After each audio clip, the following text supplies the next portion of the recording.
हाँ जी, जय जिनेंद्र। गाइस, हमारा लीगल एप्टीट्यूड चल रहा है और ये लीगल एप्टीट्यूड की 17th क्लास है। लास्ट क्लास में हम लोगों ने कंपनी लॉ स्टार्ट किया था, तो ये कंपनी लॉ की सेकंड क्लास है, राइट।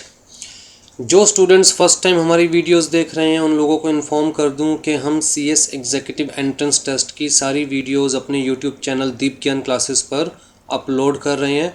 कोई भी स्टूडेंट्स इन वीडियोस को देख सकता है, right. These are absolutely free. अगर आपको हमसे कनेक्टेड रहना है, नोट्स, MCQs या PPTs जो भी हम स्टूडेंट्स को देंगे वो भी चाहिए, तो हमारे व्हाट्सएप पर आपको हमसे कनेक्टेड रहना पड़ेगा, जिसके लिए जो स्क्रीन पर नंबर दिया गया है इस नंबर पर आपको रिक्वेस्ट करनी पड़ेगी that you want to join the broadcast list for CS executive entrance test. तो हम आपको अपनी ब्रॉडकास्ट लिस्ट में ऐड कर लेंगे और उसके बाद जो भी हम नोटिफिकेशंस भेजेंगे, मैसेजेस भेजेंगे न्यू क्लासेस के बारे में, नोट्स के बारे में, MCQs के बारे में, तो वो सारी आपको मिलती रहेगी, ठीक है। आ जाइए जी। तो फर्स्ट क्लास में हम लोगों ने कंपनी की करेक्टरिस्टिक्स को समझने की कोशिश की थी with the help of an example, ठीक, आलू कचालू वाला एग्जाम्पल, और वो हमेशा याद रखिएगा, आगे तक काम आएगा। अब आपकी बुक से देखते हैं कि एक्चुअल में आपकी बुक में क्या दिया हुआ है, ठीक है ना। MCQ के केस में हम लोगों को एक एक वर्ड, एक एक लाइन कवर करनी होती है ताकि कोई भी कोना ऐसा छूट ना जाए जहाँ से MCQ पूछा जाए और हमें पता ना हो। Meaning of company, the word company is derived from the Latin word com and panis. ये चीज़ हम डिस्कस कर चुके थे फर्स्ट क्लास में। कॉम का मतलब विद एंड पानिस का मतलब ब्रेड। मतलब जो लोग इनिशियली जो कंपनी वर्ड था वो उन लोगों के लिए यूज़ किया जाता था जो लोग साथ में मील लेते थे, who took their meal together, ठीक है जी। इसका मतलब कुल मिलाकर जो लोग एक दूसरे के साथ एसोसिएट होते थे फॉर अ कॉमन पर्पस, उन लोगों के लिए कंपनी वर्ड यूज़ किया जाता था। In the legislatory past merchants took advantage of festive gatherings.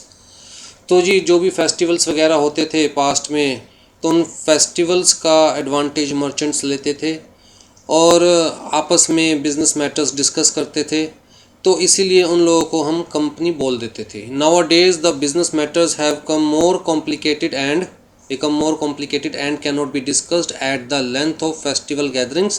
Day to day basis के ऊपर आज के टाइम में हमें बिजनेस डिसीजंस लेने होते हैं, बिजनेस कम्युनिकेशंस करनी होती है। हम सिर्फ फेस्टिवल्स का वेट नहीं कर सकते कि कोई ओकेजन आएगा, सब लोग मिलेंगे तभी बिजनेस डिस्कशन की जाएगी, ऐसा नहीं है आज की डेट में, राइट।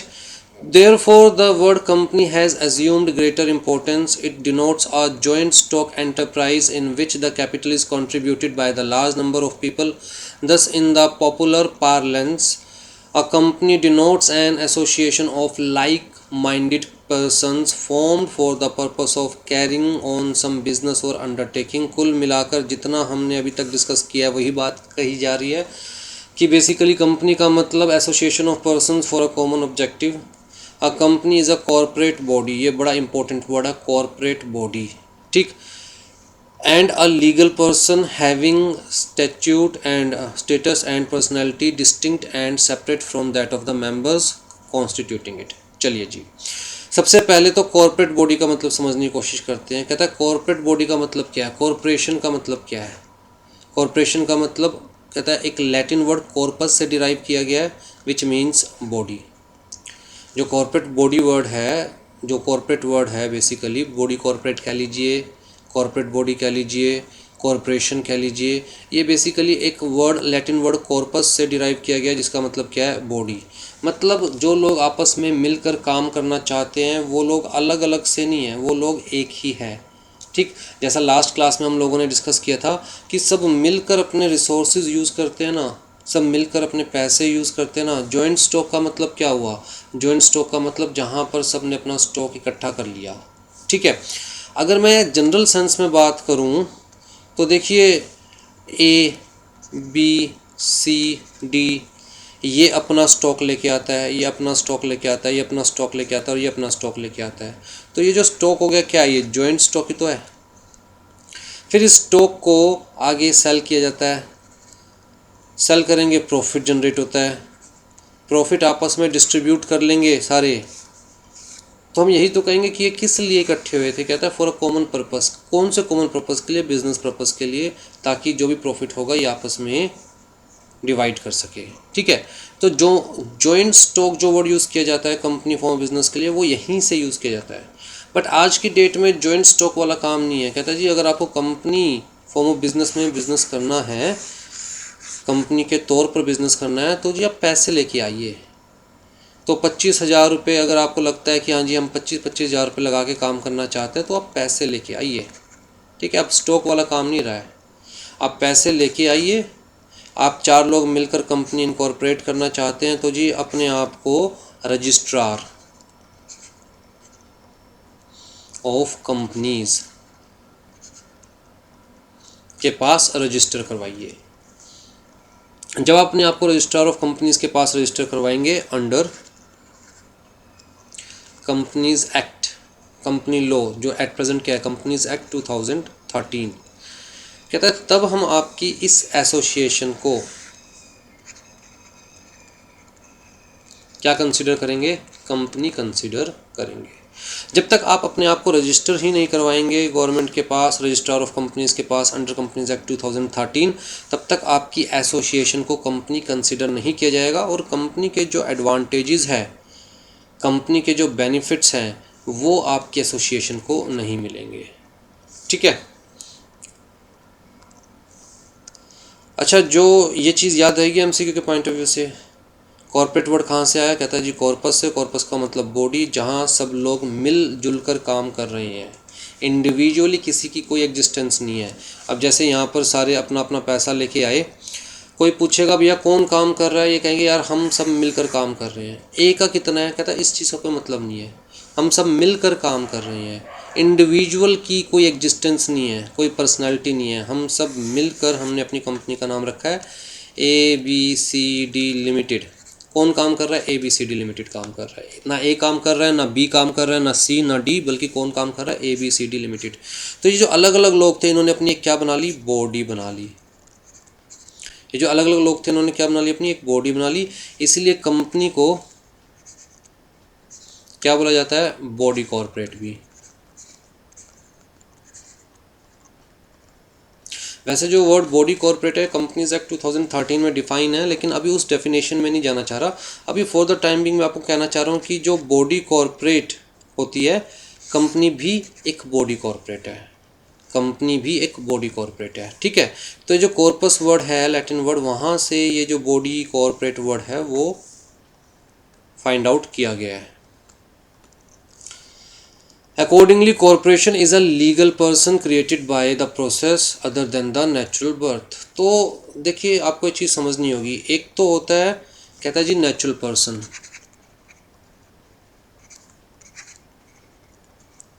जैसे कि आप है, जैसे कि मैं हूँ, नेचुरल पर्सन। एक होता है लीगल पर्सन। लीगल पर्सन का मतलब कहता है जो कि आर्टिफिशियल है, इसे हम दूसरे वर्ड में क्या बोलेंगे? Artificial person.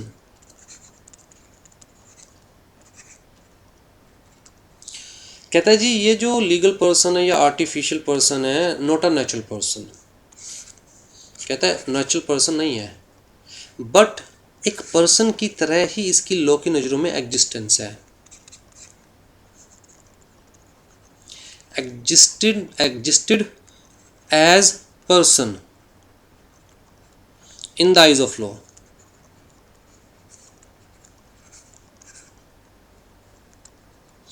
अब जी नेचुरल पर्सन की अगर हम आइडेंटिटी की बात करें तो क्या है? नाम, हर इंसान का नाम होता है। ठीक है, कहता है जी कहाँ पर रहता है? एड्रेस।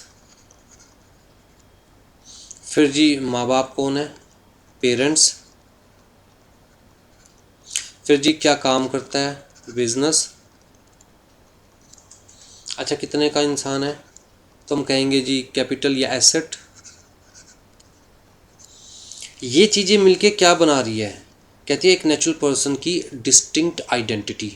एक नेचुरल पर्सन को दूसरे नेचुरल पर्सन से ये चीज़ें अलग करती है।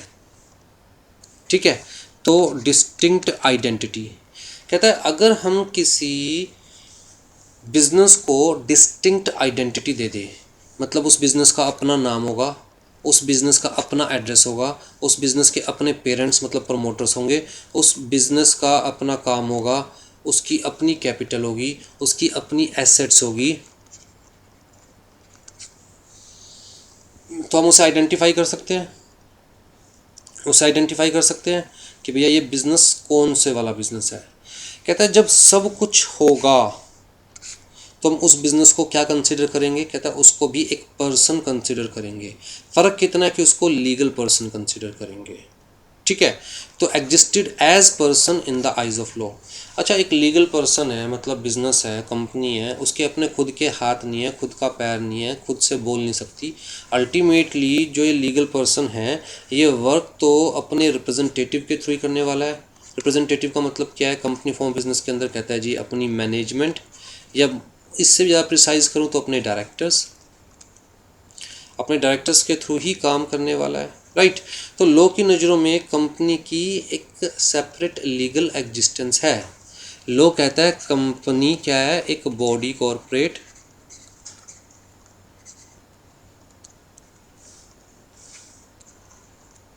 बॉडी कॉरपोरेट का मतलब क्या हो गया, कहता है लॉ की नज़रों में कंपनी क्या है, एक लीगल पर्सन,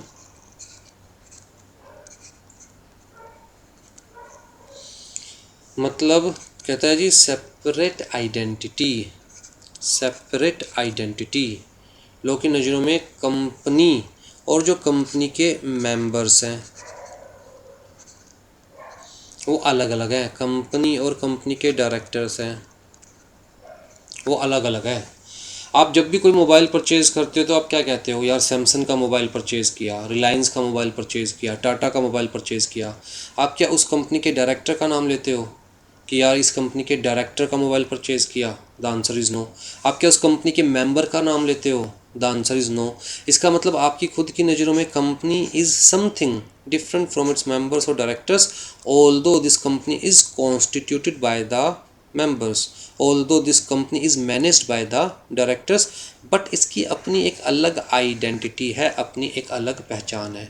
जैसे कि मैं ये कहूँ कि भैया हाँ मुझे मेरे पेरेंट्स ने बड़ा किया है, मुझे मेरे पेरेंट्स ने पैदा किया है, मुझे मेरे पेरेंट्स ने पाला है, मेरा खर्चा उठाया है, लेकिन फिर भी मेरी एक सेपरेट आइडेंटिटी है। तो बनाया है मेंबर्स ने, चला रहे हैं डायरेक्टर्स, बट काम कंपनी के नाम पर होगा सारा का सारा, ठीक है ना। अगर मैं स्कूल में एडमिशन लूँगा तो मैं अपने नाम से लूँगा, अपने पेरेंट्स के नाम से थोड़ा ना लूँगा। इसी तरह अगर कंपनी कोई भी काम करेगी, लोग कहता है कंपनी अपने नाम से करेगी, क्योंकि जो भी एक पर्सन की रिक्वायरमेंट होती है वो सब हम कंपनी को भी दे रहे हैं। हर कंपनी का अपना एक सेपरेट नेम होगा, एक अलग नाम होगा हर कंपनी का। हर कंपनी का अपना खुद का एक एड्रेस होगा जो कि लॉ के पास रजिस्टर्ड होगा। कहाँ पर, कहता है जी रजिस्ट्रार के पास रजिस्टर्ड होगा। हर कंपनी का कहता है जी अपने खुद के प्रमोटर्स होंगे जिन्होंने उस कंपनी को प्रमोट किया होगा, बनाया होगा। हर कंपनी का अपना बिजनेस होगा, हर कंपनी की अपनी कैपिटल होगी, हर कंपनी की अपने नाम पर एसेट्स होगी। तो लोग कहता है जब हम सारी वो चीज़ें कंपनी को दे रहे हैं, सारी करेक्टरिस्टिक्स कंपनी को दे रहे हैं जो कि एक नेचुरल पर्सन के पास होती है, तो जी हमारी नज़रों में company is also a person. Difference is that company is a legal person, not a natural person, ठीक है। तो इसको हम बोलते हैं कॉर्पोरेट पर्सनैलिटी।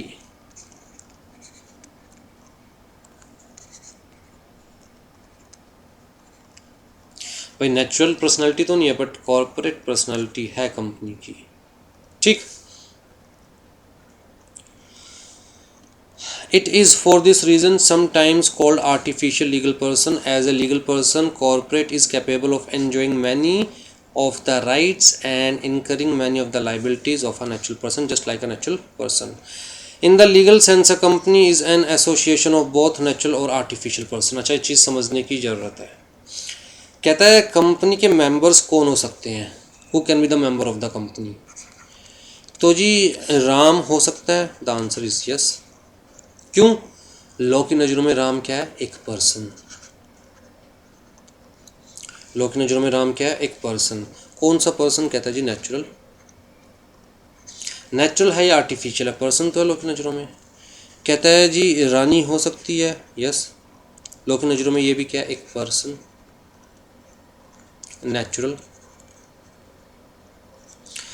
क्या एक दूसरी कंपनी एक कंपनी की मेंबर हो सकती है, जैसे मैं कहता हूँ रिलायंस क्या टाटा की मेंबर हो सकती है? कहता है हाँ जी, रिलायंस टाटा की मेंबर हो सकती है या टाटा रिलायंस की मेंबर हो सकती है। क्यों? कहता है ये क्या है? कंपनी। ये क्या है? एक कंपनी। कंपनी लोगों की नज़रों में कहता है जी पर्सन है।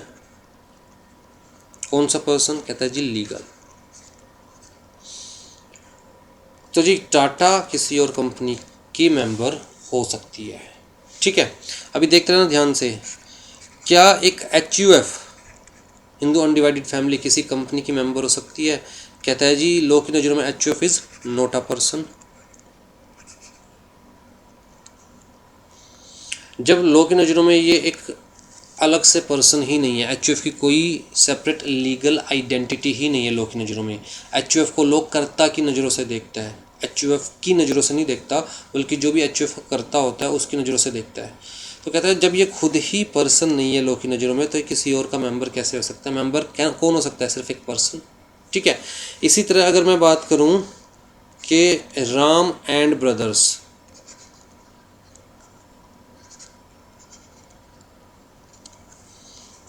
तो ये क्या है? कहता है जी लग रहा है नाम से राम एंड ब्रदर्स खानदानी काम है, HUF हो सकता है। HUF हो सकता है, तो क्या ये मेंबर बन सकता है? The answer is no. अच्छा, मैं बात करूं महावीर स्टील्स,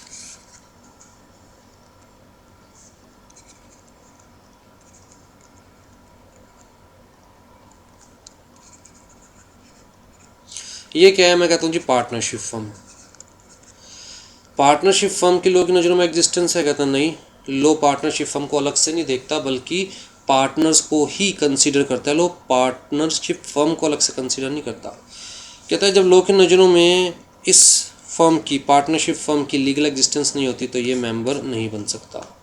ठीक है, एक मैं कंसिडर कर रहा हूँ, कहता है जी Anurag and associates.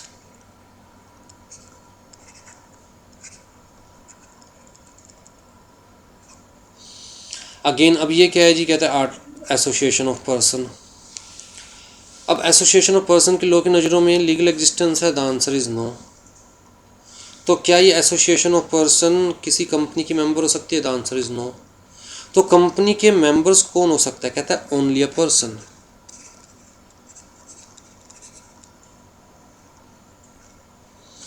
Such person may B natural, may be artificial. Such person may be a natural person और may be an artificial person. ठीक है, तो एक कंपनी दूसरी कंपनी की मेंबर हो सकती है, एक बॉडी कॉरपोरेट कंपनी की मेंबर हो सकती है, एक नेचुरल पर्सन कंपनी का मेंबर हो सकता है।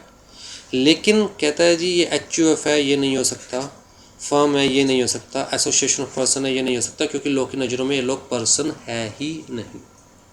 ठीक है, तो वही चीज़ यहाँ पर लिखी हुई है कि जी समटाइम्स कॉल्ड, ये यहाँ तक तो आगे थे हम लोग, both natural and artificial persons incorporated under the existing law.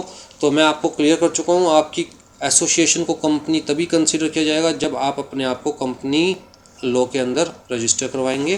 Currently कौन सा लॉ है? कंपनीज एक्ट 2013, सेक्शन क्या है? 2 क्लोज 20। ठीक, तो ये सारी चीज़ें हम पढ़ चुके हैं। अच्छा जी, इन्होंने एक यहाँ पर लिखा हुआ है सेक्शन 8, सेक्शन 8 लिखा हुआ है। अब ध्यान से देखिए, हम या तो कोई भी नॉर्मल कंपनी बना सकते हैं फॉर मेकिंग प्रॉफिट, भाई बिजनेस करेंगे for creating profit. Company for doing business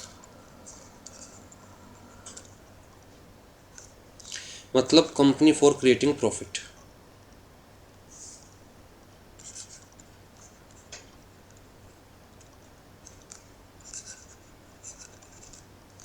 या फिर कहता है हम एक ऐसी कंपनी बना सकते हैं which is not for business, company not for business.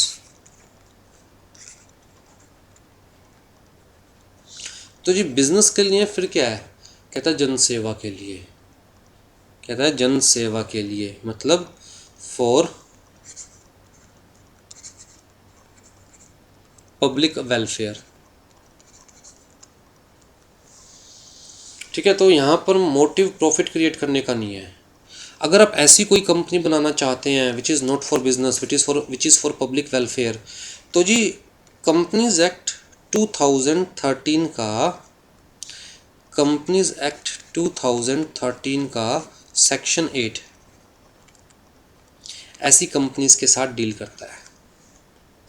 तो इसलिए ऐसी नॉन प्रॉफिट मेकिंग कंपनीज को, या हम कह सकते हैं एनपीओ कंपनीज को, नॉन प्रॉफिट ऑर्गेनाइजेशन मान के चलेंगे उन कंपनीज को, हम कहते हैं सेक्शन 8 कंपनी। क्या बोलते हैं? सेक्शन 8 कंपनी, क्योंकि ऐसी कंपनीज को सेक्शन 8 में बताया हुआ है कि कैसे रजिस्टर करवाया जाएगा, क्या क्या फॉर्मेलिटीज़ पूरी करनी है।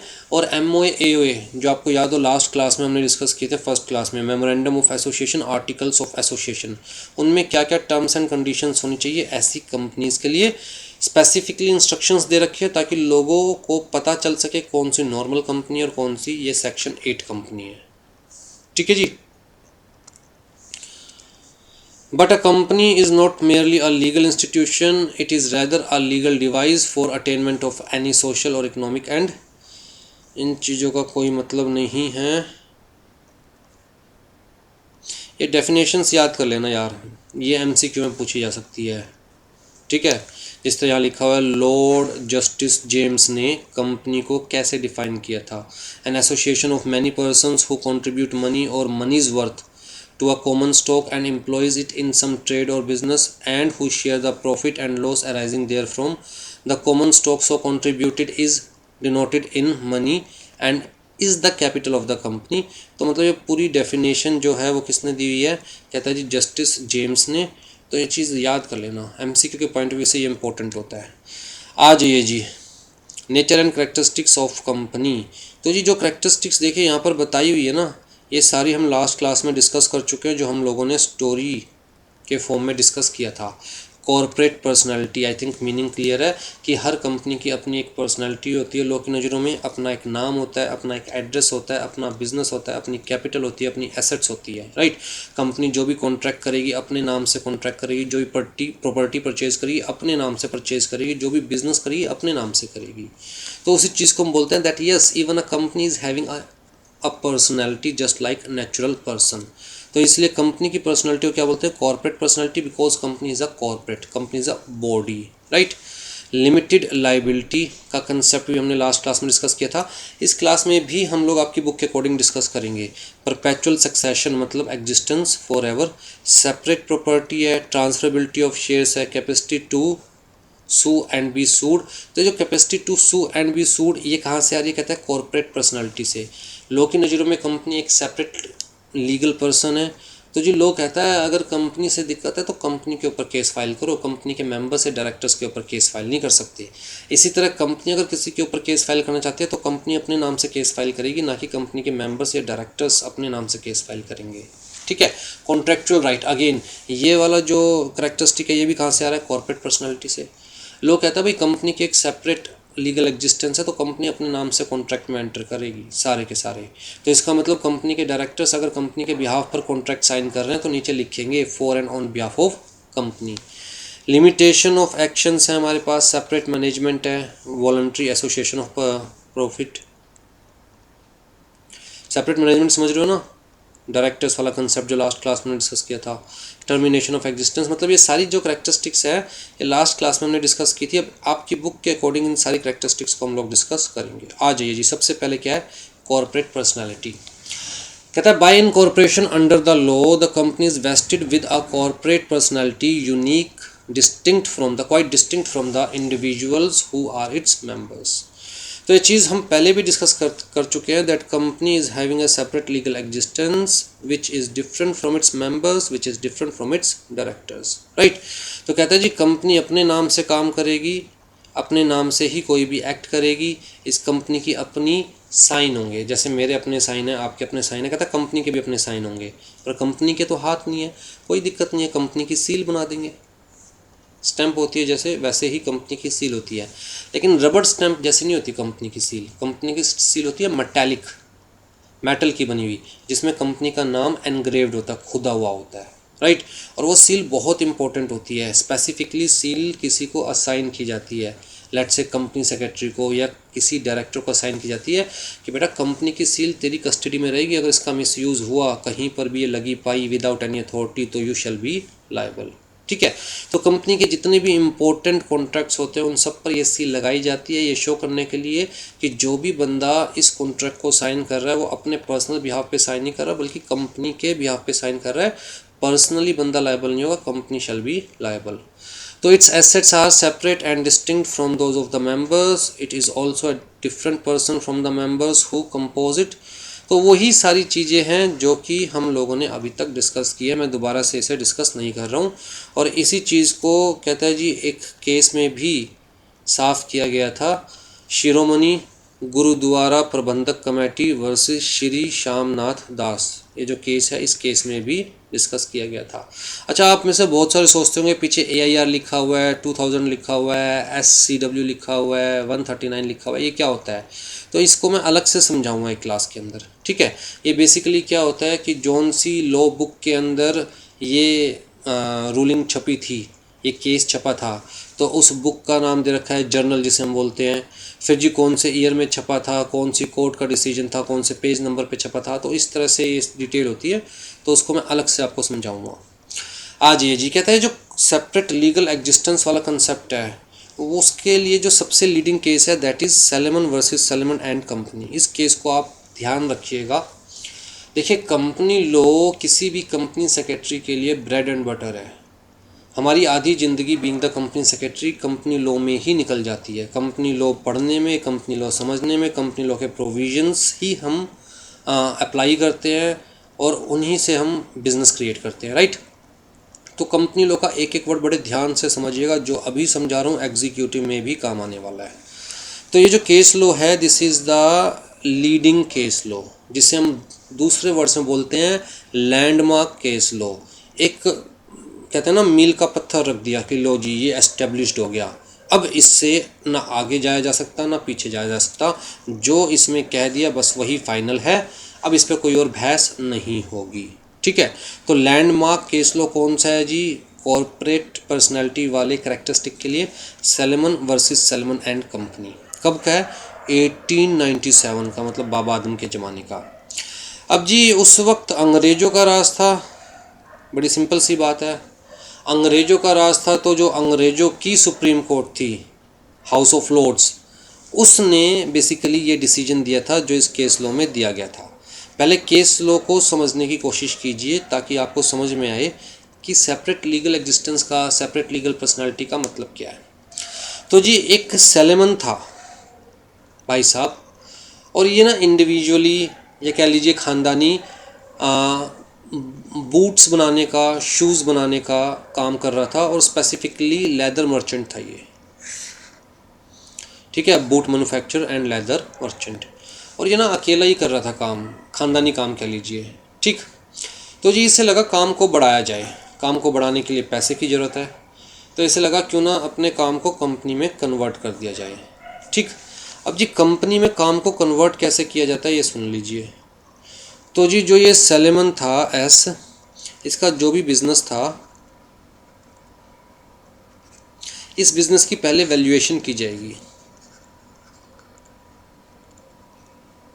फिर जी एक कंपनी बनाई जाएगी, न्यू कंपनी लिख दूं, फिर जी ये जो बिज़नेस है ये इस कंपनी को सेल किया जाएगा। ठीक है, और कंपनी इस बिज़नेस के बदले सैलमन को या तो पैसे देगी कैश, या फिर शेयर्स देगी, या कोई और सिक्योरिटी देगी। सिक्योरिटी का मतलब क्या है? जैसे शेयर्स हैं वैसे ही डिबेंचर्स तो शायद आप लोगों ने सुना होगा। भाई अगर मैं कंपनी की कैपिटल में इन्वेस्ट करना चाहता हूँ तो मैं कंपनी के शेयर्स परचेज कर सकता हूँ, लेकिन अगर मैं कंपनी को उधार देना चाहता हूँ तो कंपनी के डिबेंचर्स परचेज कर सकता हूँ। तो ये डिबेंचर्स क्या है? Debt capital. तो जैसे शेयर्स के केस में कंपनी ने सोचा यार कैपिटल को डिवाइड कर देते हैं शेयर्स में, किसी ने 100 रुपये इन्वेस्ट करने होंगे 100 रुपये इन्वेस्ट कर लेगा, किसी ने 500 रुपये इन्वेस्ट करने होंगे 500 रुपये इन्वेस्ट कर लेगा। वैसे ही डिबेंचर्स का भी कंसेप्ट लाया गया। कंपनी ने कहा यार मुझे 2 लाख रुपए के उधार की ज़रूरत है, अब 2 लाख रुपए किसी बैंक से लेने जाऊँगा, किसी फाइनेंशियल इंस्टीट्यूशन से लेने जाऊँगा, तो वो कुछ ना कुछ कोलेटरल सिक्योरिटी जरूर मांगेंगे, गिरवी रखवाओ जी कुछ, हम आपको कैसे दे, कोई गारंटर लेके आओ, फलाना है ढिमका है। कंपनी ने सोचा क्यों ना मैं इसको भी डिवाइड कर देता हूँ, इसके भी पार्ट्स कर देता हूँ। 100 रुपये का एक, ठीक है। तो इसके कितने पार्ट्स बन गए, कहता है जी 2000। अब कंपनी लोगों के पास गई, जी ऐसा है मुझे पैसों की ज़रूरत है, उधार की ज़रूरत है, आप अगर इन्वेस्ट करना चाहे तो इन्वेस्ट कर सकते हैं। और 100 रुपये या उस डिनोमिनेशन में इन्वेस्ट कर सकते हैं। किसी ने 200 रुपये इन्वेस्ट करने हैं तो जो मैं इंस्ट्रूमेंट दे रहा हूँ उसे मैं बोलूँगा डिबेंचर, शेयर नहीं बोलूँगा, डिबेंचर बोलूँगा। और क्लियर कट है कि ये डिबेंचर के ऊपर आपको 8% इंटरेस्ट मिलेगा, हर 6 महीने बाद इंटरेस्ट मिलेगा। ये जो डिबेंचर है ये मैं 3 साल के लिए इशू कर रहा हूँ, 3 साल बाद आपको आपका पैसा भी मिल जाएगा, ठीक है। तो कुल मिला के अगर किसी ने 100 रुपये इन्वेस्ट करना है तो एक डिबेंचर परचेज़ कर लो, किसी ने 200 रुपये लोन देना है तो 2 डिबेंचर परचेज़ कर लो, किसी ने 1000 रुपये लोन देना है तो 10 डिबेंचर परचेज़ कर लो। तो डिबेंचर भी क्या हो गई, कहता है जी एक तरह की सिक्योरिटी। ये सिक्योरिटीज़ क्यों बोलते हैं, चाहे शेयर है उसे भी हम कह रहे हैं जी सिक्योरिटी है, चाहे डिबेंचर है उसे भी हम कह रहे हैं जी सिक्योरिटी है, जबकि शेयर जो है वो कैपिटल है, डिबेंचर जो है वो डेट है। भाई सिक्योरिटी ही तो बोलेंगे। जो आपको शेयर सर्टिफिकेट दिया जा रहा है वो क्या है, आपके लिए सिक्योरिटी है, जो आप दिखा सकते हो, देखो जी मेरे पास सर्टिफिकेट है, मैंने कंपनी के 10 शेयर्स ले रखे हैं और इतने पैसे दे रखे हैं, कंपनी ने मुझे ये सर्टिफिकेट दिया हुआ है। तो आपके हाथ में वो क्या है, आपके पैसों की सिक्योरिटी। जब चाहे आप प्रूव कर सकते हो मैंने कंपनी में इतना इन्वेस्ट किया हुआ, मेरे पास कंपनी के इतने शेयर्स हैं। इसी तरह जब आपको डिबेंचर सर्टिफिकेट दिया जाएगा तो आपके हाथ में क्या, वो सिक्योरिटी तो है कि देखो जी मैंने कंपनी के इतने डिबेंचर्स परचेज़ कर रखे हैं, इतना पैसा उधार दे रखा है कंपनी को, और मैं इतने इंटरेस्ट और इतने प्रिंसिपल का हकदार हूँ कंपनी से, राइट। तो इसलिए कॉमन टर्म डिराइव की गई जिसे बोला गया सिक्योरिटीज़। तो शेयर्स है, डिबेंचर्स है, सब को हम क्या बोलेंगे कलेक्टिवली, सिक्योरिटीज़, ठीक है। तो जी कंपनी जो ये बिज़नेस है इसके बदले शेयर्स भी दे सकती है, कैश भी दे सकती है, अदर सिक्योरिटीज़ जैसे कि डिबेंचर्स भी दे सकती है सेलेमन को। तो जब ये बिज़नेस कंपनी के नाम पे ट्रांसफ़र हो जाएगा, कंपनी सेलेमन को दे देगी पैसे, सिक्योरिटी या शेयर्स, तो मतलब क्या हो जाएगा कि सेलेमन ने अपने बिज़नेस को कंपनी फॉर्म में कन्वर्ट कर दिया, ट्रांसफ़र कर दिया, ठीक है। तो ये प्रोसेस होता है किसी भी बिज़नेस को कंपनी फॉर्म में ट्रांसफ़र करने का। तो भाई साहब ये जो हमारे सेलेमन थे, इनका जो लेदर का बिज़नेस था या बूट का बिज़नेस था, चाहे आप लेदर का बिज़नेस मान लीजिए चाहे बूट का बिज़नेस मान लीजिए, इसको एक्सपेंड करने की सेलेमन भाई साहब सोच रहे थे, जिसके लिए पैसे चाहिए थे। तो सेलेमन ने सोचा क्यों ना कंपनी फॉर्म में कन्वर्ट किया जाए। और क्योंकि कंपनी फॉर्म ऑफ बिज़नेस इकलौता ऐसा फॉर्म ऑफ बिज़नेस है जहाँ पर हम शेयर्स हैं या डिबेंचर्स हैं वो और लोगों को सेल करके पैसा इकट्ठा कर सकते हैं, तो सेलेमन ने क्या किया जी, एक कंपनी बनाई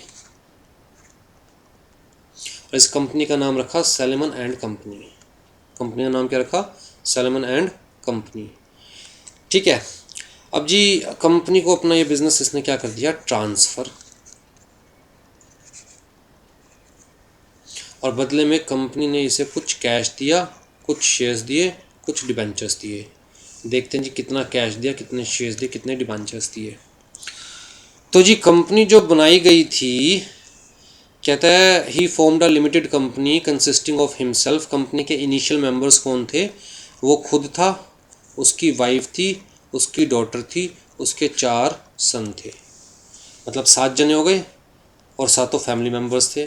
कंपनी के जो मेंबर्स हैं वो इनिशियली कौन बने, 7 जने, 7 सेलेमन और सेलेमन के फैमिली मेंबर्स, ठीक है। और सब ने एक एक शेयर ले लिया कंपनी का, मेंबर बने तो शेयर तो लेना पड़ेगा ना, सब ने एक एक शेयर ले लिया कंपनी का, जिसके लिए उन्होंने कंपनी को कितना कैश पे किया, 7 पौंड। इंग्लैंड की बात कर रहे हैं हम, तो कंपनी को कितना कैश पे किया, 7 पौंड, ठीक। अब जी सेलेमन ने, कंपनी खड़ी हो गई नहीं, जो हम कह रहे थे ना कि पहले तो कंपनी बनानी पड़ेगी, तो कंपनी नहीं खड़ी हो गई। कंपनी के कहता है जी 5 6 7 मेंबर्स थे इनिशियली, सब ने एक एक शेयर लिया और एक शेयर की कीमत क्या थी, 1 पौंड। तो जी 7 पौंड से हमारी कंपनी शुरू हो गई, 7 पौंड से कंपनी बन गई। ये सातों सैलमन के ही फैमिली मेम्बर्स थे, सैलमन खुद था और उसके फैमिली मेम्बर्स थे। यहाँ तक क्लियर? आ जाइए जी। और सैलमन ने जो अपनी बिजनेस है कंपनी को कितने का बेचा? कहता है जी 38,780 पौंड्स का। तो जी सैलमन ने अपना बिजनेस कंपनी को सेल किया, ये जो ट्रांसफ़र किया 38,782 पौंड्स का। ठीक है जी, 38,782 पौंड्स का। अब जी बदले में कंपनी ने सैलमन को क्या दिया? कहता है जी कंपनी की नॉमिनल कैपिटल थी 40,000 पौंड। तो कंपनी की कैपिटल थी 40,000 पौंड। अब जी कंपनी ने बदले में क्या दिया? In part payment of the purchase money for the business sold to the company, company ने डिबेंचर्स इशू कर दिए सैलमन को 10,000 पौंड के। ठीक है। उसके अलावा 20,000 पौंड के कहता है जी शेयर्स इशू कर दिए, और बाकी का जो पैसा है 8782 पौंड ये कैश में दे दिया सैलमन को। लो जी, तो इसमें से सैलमन को कैसे मिला जी? कहता है 8782 कैश, 20,000 रुपये, 20,000 पौंड के कहता है जी शेयर्स, और 10,000 के कहता है जी डिबेंचर्स। अब आपको पता हो या ना पता हो, पर मैं आपको बता दूं, जब हम बात करते हैं डेट कैपिटल की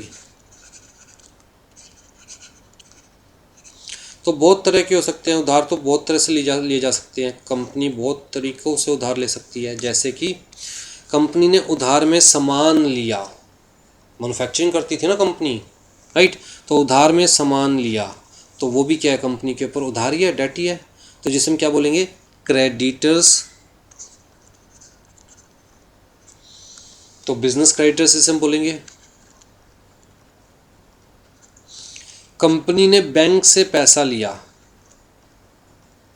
या फाइनेंशियल इंस्टीट्यूशन से पैसा लिया, तो उसे हम क्या बोलेंगे? कहता है जी फाइनेंशियल क्रेडिटर्स।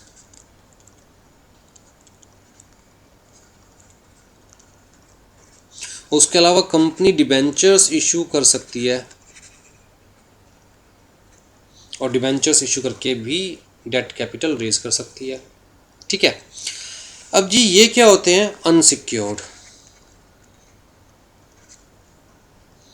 जो डेट कैपिटल होती है, जो कंपनी डेट रेज करती है, that may be secured, that may be unsecured. चीज़ों को देखिए बड़ी बारीकी से समझते जाइए। फर्स्ट टाइम आप समझ रहे हैं तो कुछ चीज़ों में कन्फ्यूजन हो सकती है, बट समझना तो पड़ेगा। एक बार समझ नहीं आएगा, 2 बार समझाऊंगा, 4 बार समझाऊंगा, लेकिन यही आपको समझना तो पड़ेगा। कंपनी जब डेट रेज करती है तो वो डेट सिक्योर्ड भी हो सकता है, अनसिक्योर्ड भी हो सकता है। सिक्योर्ड का मतलब क्या है? कहता है जी कंपनी की कोई एसेट एक तरह से गिरवी मानी जाती है। एक्चुअल में गिरवी होती नहीं डेट होल्डर के पास, मान के चला जाता है गिरवी है। जैसे मान के चलिए कि चार्ज क्रिएट हो गया, charge on the building of company. तो मैं ये कहूँगा कि जी कंपनी ने कुछ पैसा उधार लिया और कंपनी ने सामने वाले को प्रॉमिस किया कि भैया अगर हम आपको आपका पैसा नहीं दे पाए तो ये स्पेसिफिक बिल्डिंग सेल करके आप अपना पैसा रिकवर कर सकते हो। तो कहा जाता है जी बिल्डिंग के ऊपर डेट होल्डर का चार्ज क्रिएट हो गया। अब वो बिल्डिंग यूज़ तो कंपनी कर रही है अपने डे टू डे बिजनेस पे, लेकिन जब भी कंपनी पैसा वापस नहीं दे पाएगी as per terms and conditions, तो जो डेट होल्डर है वो उस बिल्डिंग को सेल करने के लिए कोर्ट में जा सकता है, अथॉरिटीज़ के पास जा सकता है, या जो भी टर्म्स एंड कंडीशंस है खुद से भी बिल्डिंग को सेल कर सकता है और करके अपने पैसे रिकवर कर सकता है। ठीक है। तो ऐसे डेट को आप क्या बोलेंगे? सिक्योर्ड है जी मेरा पैसा। तो अगर कंपनी ने नहीं दिया तो बिल्डिंग बेच के रिकवर कर लूँगा, यही बोलेंगे ना आप कि सिक्योर्ड है मेरा पैसा। तो दूसरी तरफ एक ऐसा डेट है जो कि अनसिक्योर्ड है, मतलब अगर कंपनी ने नहीं दिया आपका पैसा तो किसी भी कंपनी की एसेट के ऊपर चार्ज क्रिएटेड नहीं है। तो मैं लिखूँ not backed by any asset of company. मतलब कोई भी एसेट कंपनी की स्पेसिफिकली इस अमाउंट के लिए नहीं रखी गई कि जी अगर आपका पैसा नहीं दे पाई कंपनी तो आप इस एसेट को बेचकर पैसा रिकवर कर सकते हो। ऐसा कुछ भी नहीं है, किसी भी एसेट का बैकअप नहीं लेकर चला गया तो हम बोलेंगे जी वो डेट क्या है, अनसिक्योर्ड। ठीक। अब जी जो क्रेडिटर्स, बिजनेस क्रेडिटर्स डेट होता है, जो डे टू डे बिजनेस के अंदर हम उधार सामान लेते हैं, फिर पैसे देते रहते हैं, उधार लेते रहते हैं, पैसे देते रहते हैं, वो क्या होता है, अनसिक्योर्ड होता है। इसी तरह बैंक या फाइनेंशियल इंस्टीट्यूशन का हो सकता है सिक्योर्ड हो सकता है अनसिक्योर्ड हो, depending upon terms and conditions. Secured भी हो सकता है और अनसिक्योर्ड भी हो सकता है। लेकिन जो डिबेंचर्स वाला जो पैसा होता है ना वो सिक्योर्ड होता है।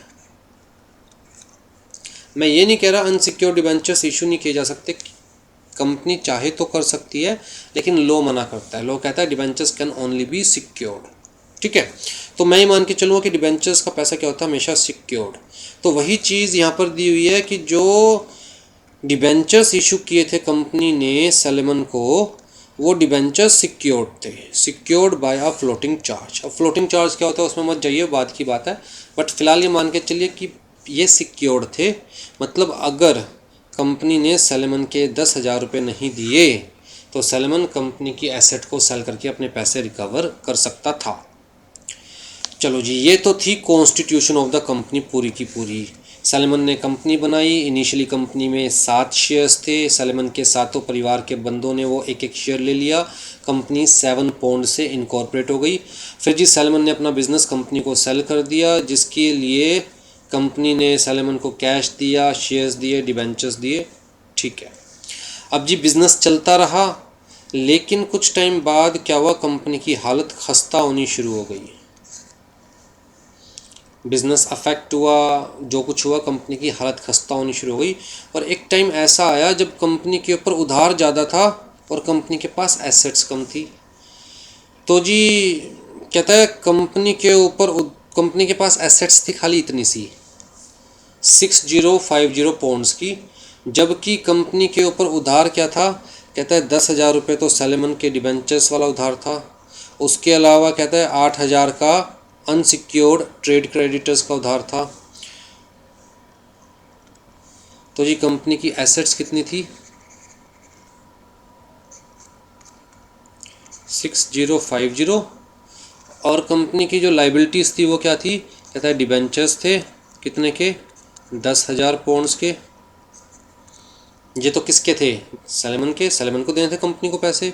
उसके अलावा कहता है जी जो ट्रेड क्रेडिटर्स थे, बिजनेस क्रेडिटर्स कह सकते हैं, ट्रेड क्रेडिटर्स कह सकते हैं, उनके भी कंपनी ने पैसे देने थे, कितने, 8,000 पौंड। तो टोटल मिला के लाइबिलिटी कितनी थी, 18,000 पौंड।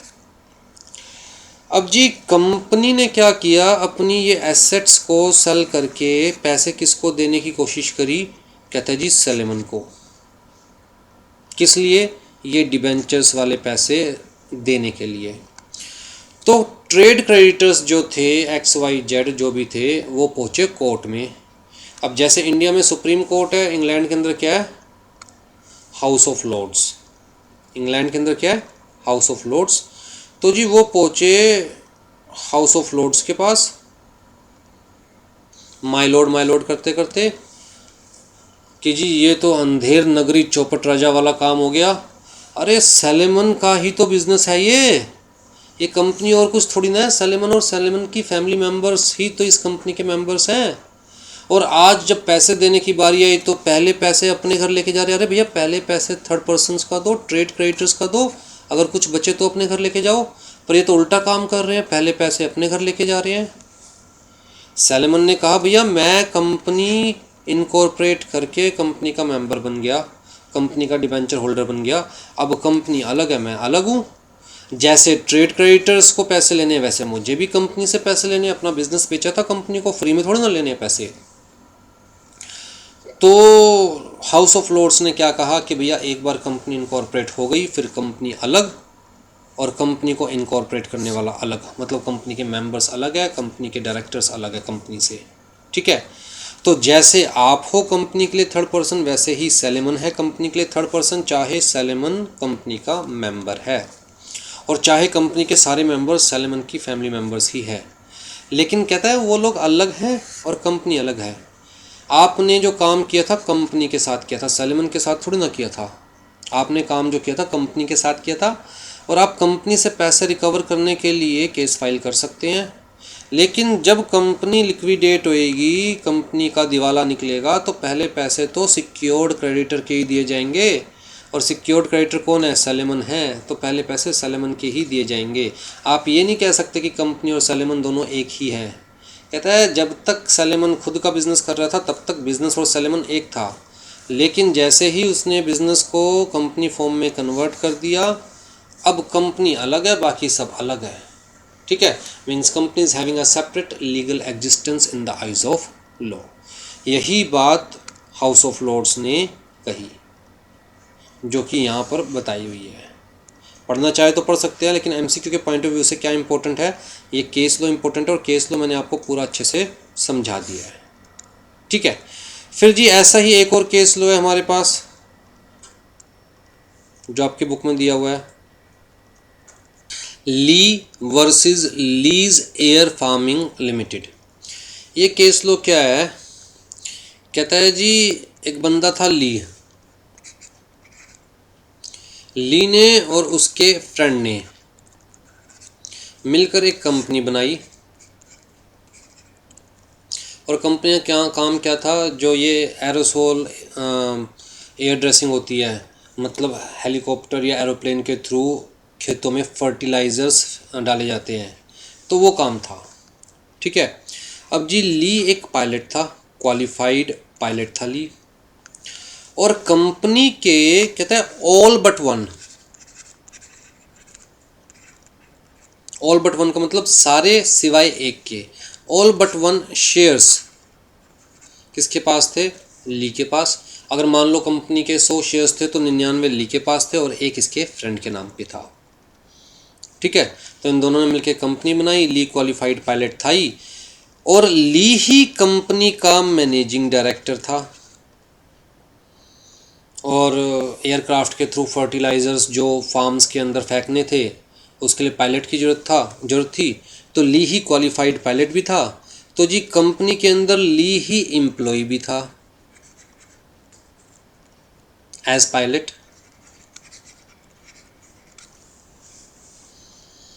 कितने सारे रोल ली प्ले कर रहा था? 99 मतलब सारे शेयर्स भी ली के पास थे, सिर्फ एक शेयर उसके फ्रेंड के पास था। कंपनी का एमडी भी ली था, कंपनी का एम्प्लॉय भी ली था एज पायलट। ठीक है, तो जी एमडी के तौर पर उसे अलग से तनख्वाह मिलती थी, रेम्यूरेशन मिलती थी। एम्प्लॉय एज पायलट के तौर पर उसे अलग से रेम्यूरेशन मिलती थी। भाई ली अगर ये काम नहीं करता, किसी और को हायर करना पड़ता तो उसे रेम्यूरेशन पे करनी पड़ती। अगर ली की जगह कोई और मैनेजिंग डायरेक्टर होता कंपनी का तो उसे रेम्यूरेशन पे करनी पड़ती। अब जी कंपनी का जो प्रॉफिट है उस प्रॉफिट में से भी ली के पास ही सारा प्रॉफिट जाता था, क्योंकि एक ही शेयर उसके फ्रेंड के नाम पे था। चलिए जी यहाँ तक क्लियर। अब जी ये एयरक्राफ्ट फ्लाई करते हुए ली का एक्सीडेंट हो गया और ली की डेथ हो गई। तो ये भाई साहब क्या हुआ?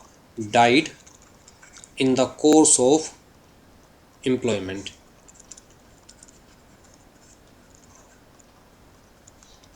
Course of employment.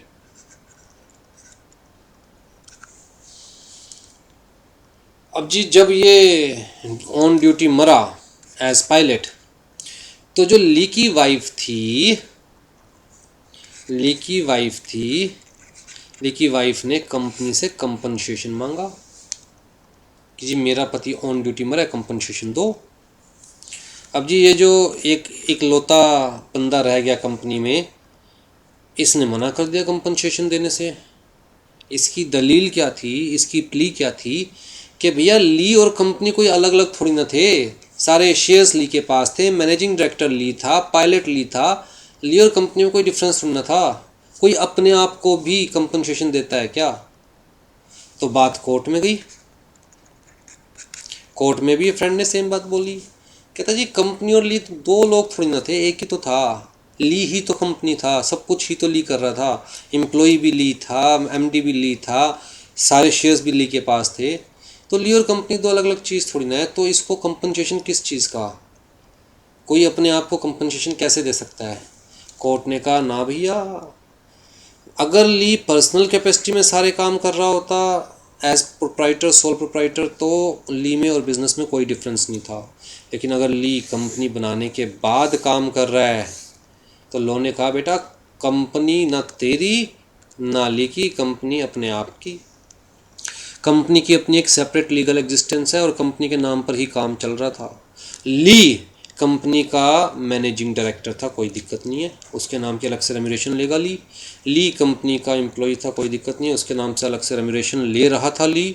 जब कंपनी का एम्प्लॉय था तो भैया चाहे ली के पास सारे शेयर्स थे कंपनी के, फिर भी ली कंपनी का एम्प्लॉय एक अलग पोजीशन होल्ड किए हुए था, एज मैनेजिंग डायरेक्टर एक अलग पोजीशन होल्ड किए हुए था, एज शेयर होल्डर एक अलग पोजीशन होल्ड किए हुए था।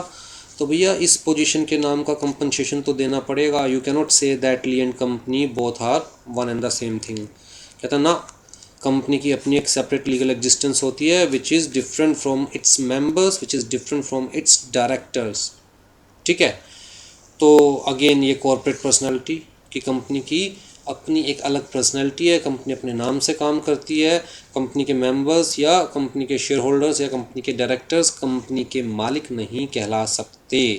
राइट, सब अलग अलग रोल प्ले करते हैं कंपनी के अंदर। जब कंपनी बंद हो रही होती है तब देखा जाता है भैया कौन कौन मेंबर है और कंपनी की एसेट्स उनमें according to number of shares distribute की जाती है। बट जब तक कंपनी चल रही है तब तक सब कुछ कंपनी का है। कंपनी अपने नाम से ही काम करेगी, अपने नाम से ही कॉन्ट्रैक्ट में एंटर करेगी, अपने नाम से ही एसेट परचेज करेगी, अपने नाम से ही केस फाइल करेगी। ठीक है, तो कंपनी और मेंबर्स अलग अलग। तो यही केस लॉ उसके थ्रू समझाया जा रहा है कि बेटा कंपनी और मेंबर्स क्या हैं, अलग अलग। इसी तरह एक और केस लॉ दिया हुआ है आपको। मैं ये सारे केस लॉज क्यों बता रहा हूँ, क्योंकि एमसीक्यू के पॉइंट ऑफ व्यू से आपको इन्हें याद रखना है, नाम को याद रखना है। ठीक है, तो कंडोली टी कंपनी का एक केस लॉ है। इसके अंदर क्या हुआ जी,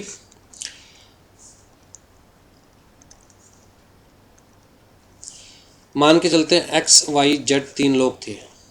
इन तीनों ने क्या किया कि अपनी जो चाय के बागान थे, टी फार्म्स थे, वो कंपनी के नाम पे ट्रांसफ़र कर दिए। एक नई कंपनी बनाई और अपने चाय के बागान कंपनी के नाम पर ट्रांसफ़र कर दिया।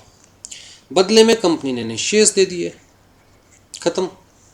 खुद ही कंपनी बनाई, खुद ही कंपनी के नाम पे ट्रांसफ़र कर दिया, खुद ही अपने नाम पे शेयर्स इशू कर लिए, बात ख़त्म।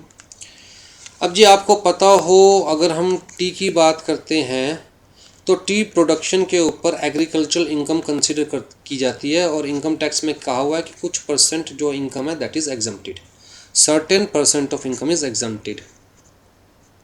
ठीक है, तो सर्टेन परसेंट इज़ एग्जम्प्टेड। अगर मान के चलो कंपनी की 100 रुपये की इनकम है तो 60 रुपये एग्जम्प्टेड, 40 रुपये के ऊपर टैक्स पे करना होगा। ठीक, अब जी इस कंपनी की इनकम हुई, कंपनी ने वो अपनी income in the form of dividend x को, वाई को, जेड को डिस्ट्रीब्यूट कर दी। अब जी इनकम टैक्स वाले एक्स वाई जेड के पास पहुंचे, लाओ जी टैक्स तो आपको डिविडेंड इनकम हुई है। एक्स वाई जेड ने कहा कि भैया पूरी इनकम पे थोड़ा टैक्स देंगे, हमें तो उस इनकम में से डिविडेंड मिला है which is exempted up to certain extent under income tax law. तो हमारी जो डिविडेंड इनकम है वो भी तो एग्जम्प्टेड होगी उस लेवल तक। अल्टीमेटली हमारी dividend income agricultural, T agriculture से ही तो क्रिएट हुई है, एग्रीकल्चरल इनकम कंसिडर की जाएगी। लॉ ने कहा, कोर्ट ने कहा ना बेटा, कंपनी की इनकम एग्रीकल्चरल इनकम है, लेकिन अगर कंपनी वो इनकम तुम्हें दे रही है in the form of dividend तो तुम्हारे हाथ में वो एग्रीकल्चरल इनकम नहीं है, तुम्हारे हाथ में डिविडेंड इनकम है। तो जो एग्जम्पशन कंपनी को मिलने वाली है वो कंपनी के मेंबर्स को नहीं मिलने वाली उस इनकम के ऊपर, क्योंकि कंपनी अलग है, मेंबर्स अलग है। तो जो बेनिफिट कंपनी का है, जो एग्जम्पशंस कंपनी के लिए है, वो सिर्फ कंपनी के लिए है, मेंबर्स के लिए या डायरेक्टर्स के लिए नहीं है एज पर लॉ। ठीक है, क्यों? क्योंकि company is separate legal entity in the eyes of law. तो ये सारे केस लॉज के थ्रू यही चीज़ समझाई जा रही है कि कंपनी अलग है, कंपनी के डायरेक्टर्स अलग है, कंपनी के मेंबर्स अलग है। और मेरे ख्याल से इस चीज़ को इससे ज़्यादा बार रिपीट करना बेवकूफ़ी होगी। आई थिंक अब तो आपको ये बात समझ में आ गई होगी। ठीक है जी। तो नेक्स्ट क्लास में we will start with another characteristic that is legal limited liability. अब इससे ज़्यादा लंबी क्लास करेंगे तो वैसे भी बोर हो जाएंगे आप लोग।